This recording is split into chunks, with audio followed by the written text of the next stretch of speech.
সিদ্ধিরগঞ্জ থানায় এক গৃহবধূ তার স্বামীর বিরুদ্ধে গুরুতর অভিযোগ দায়ের করেছেন। অভিযোগে তিনি জানান, ২০০৬ সালে পারিবারিকভাবে তাদের বিয়ে হয় এবং তাদের ২ কন্যা সন্তান রয়েছে।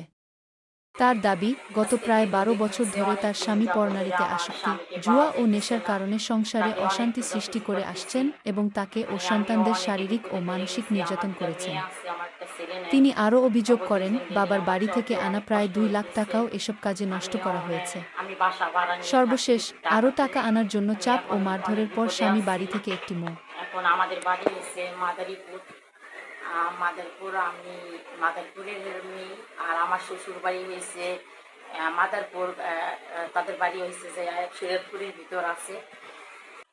আসসালামু আলাইকুম। আসসালামু আলাইকুম। আজকে আপনার ভিডিওর সামনে আমি আসছি। একমাত্র আমার স্বামীকে পাওয়া যাইতেছে না।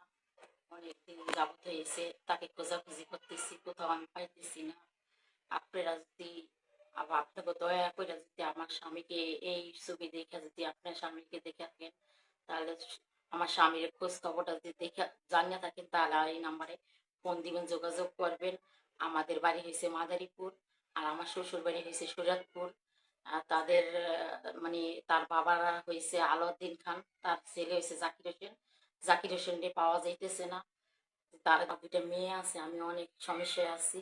বাসা ভাড়া নিয়ে থাকতে হয় ঢাকাতে। মানে আমি কাজকর্ম করতে পারতেছি না। এখন আমি কি করব?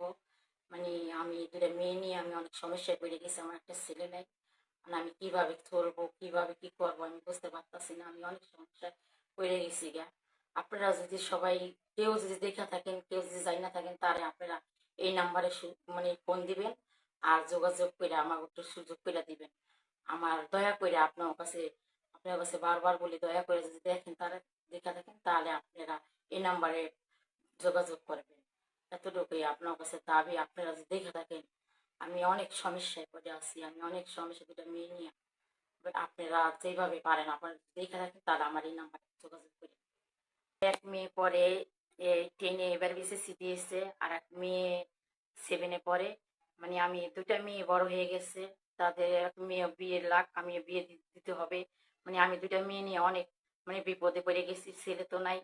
আর মেয়ে খরচ চালাইতে কষ্ট হইতেছে আমার বর্তমানে। নিয়ে আমি বিপদে পড়ে গেছি। তারে খোঁজাখুঁজি করতেছি, কোথাও পাইতেছি না। আপনারা যদি দেখে থাকেন, আপনাকে দয়া করে আপনারা এই নাম্বারে যোগাযোগ করবেন। আপনার কাছে দয়া করে বারবার বলি, দয়া করে এই নাম্বারে যোগাযোগ করবেন। আমার হাজবেন্ড মুরগির ব্যবসা করে কাপ্তান বাজার থেকেই হারিয়ে গেছে। তারা আমি পাইতেছি না। অনেকদিন যাবত ধরে আমি তারে খোঁজাখুঁজি করতেছি, কোথাও পাইতেছি না আমি তারে। মানে আমি অনেক জিটিও করছি, কোথাও মানে এই জায়গায় ওই জায়গায় থানায় যোগাযোগ করছি, কোথাও পাইতেছি না। কারণ আমি কি করবো আমি বোঝা বুঝতেছি না। আমি এই কারণে আমি ভিডিওর সামনে আসতে হয়েছি। আপনারা যদি বলে দেখেন, তাহলে এই নাম্বারে যোগাযোগ করেন। এই নাম্বারে যোগাযোগ করলে আমি পাবো।